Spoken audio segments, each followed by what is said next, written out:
So the question is, are the 5 differences I'm going to talk about in this video justify spending $350 on the Magic Keyboard, or can you get away with the $200 Brydge Pro Plus? The 5 differences will involve keyboard batteries, trackpad functionality, shortcut keys, typing experience, lap usage. If you need the deets, keep watching, and after the deets, Monty will give his take on which one you should get, or which one he would get.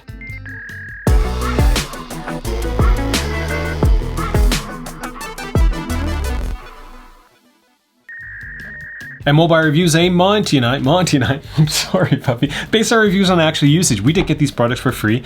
We pay for them ourselves because we're actual reviewers, not influencers. I honestly don't care which product you get. The only thing I care about is giving you guys the best information before making a purchasing decision. If you need all the info about each one of these products, do check out my extremely detailed reviews for the Brydge Pro Plus and the Apple Magic Keyboard for the iPad. Difference number 1 is that with the Brydge Pro, you have to keep track of another device's battery levels. Mildly annoying because it's just another thing you have to keep track of. The Brydge Pro's battery is supposed to last 3 months, or on 2 hours of daily usage apparently. Now, unlike the non-tracked Brydge Pro, you can actually easily check the battery status in the battery widget of your Today view, which is a little handy. Now, this isn't a big deal breaker since you can charge the Brydge Pro Plus using the iPad Pro in a pinch as long as you have a USB-C cable. The Magic Keyboard is powered by the iPad and has a nifty power plug on the hinge. Difference number 2 deals with the trackpad. On the Magic Keyboard, the trackpad is miles ahead of the trackpad on the Brydge Pro Plus. If you're already an Apple trackpad user, either on a laptop or on your desktop, you're going to feel right at home with the Magic Keyboard trackpad on the iPad. But if you're an Apple trackpad user and you get the Brydge Pro Plus, it's gonna make you hate your iPad. On a basic level, the trackpad on the Brydge Pro Plus is slower and less responsive. It's gonna struggle to register anything more than a simple click.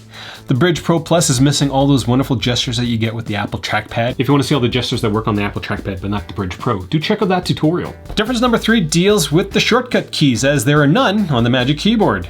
And I'll be honest with you, having an actual home button on this product is actually fairly useful because, well, 3-finger swipe up doesn't work. And it's this row of shortcut keys that kind of makes your iPad feel more like a laptop. Not like an actual laptop, more like a laptop. Now, some of these buttons aren't that useful on the Brydge Pro on a daily basis, like the Bluetooth button and the keyboard language button, but you could remap them if you really wanted to. I honestly can't stand the keyboard language button, so now that button is the app expose. Difference number 4 deals with the actual keyboard. The Magic Keyboard, from my perspective, has a better keyboard. Both these products have full-size keyboards, but the buttons on the Brydge Pro Plus are smaller and harder to press. The buttons on the Brydge Pro Plus are 15.5 millimeters, whereas in the Magic Keyboard is a full millimeter bigger. Bigger keys means bigger target, means better accuracy from my perspective. The buttons on the Brydge Pro Plus are also harder to press. It takes a bit more effort to register a keystroke, and in the long run, that may not matter because you kind of get acclimatized to having to claw at your keyboard to type.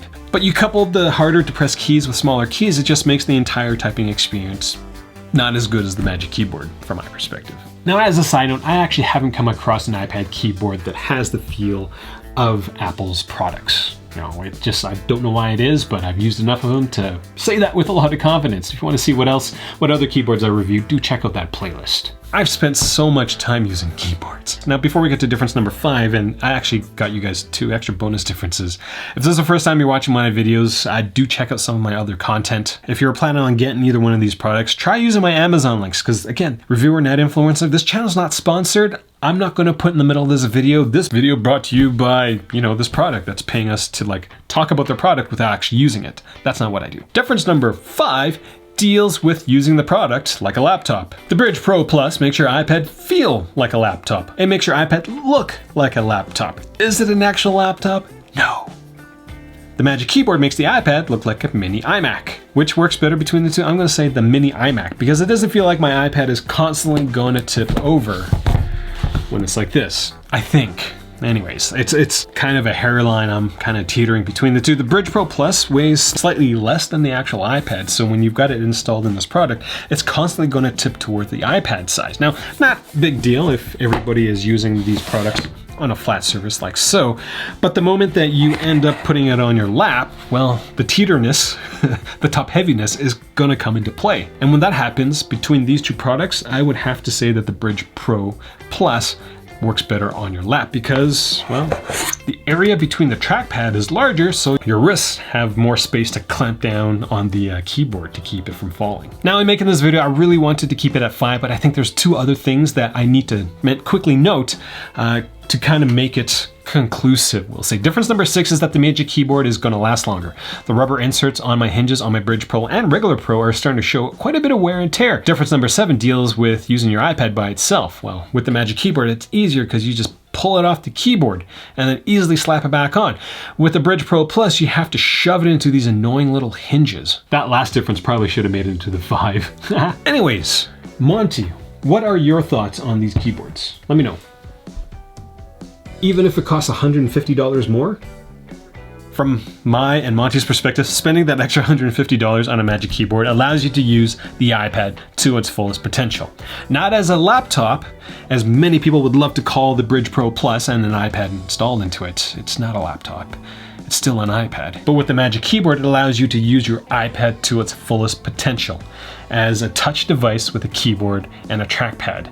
Honestly, it boils down to the trackpad. The quality of the trackpad between these two products is night and day. I am unable to fully interact with my iPad as Apple intended with the Brydge Pro Plus, and that's a big deal. Considering that this is a very expensive device, paying an extra $150 to get the most out of it, I think is a worthy sacrifice. So that's all I got for this video. Questions, comments, leave them down there. Did I miss a difference? Did I get them right?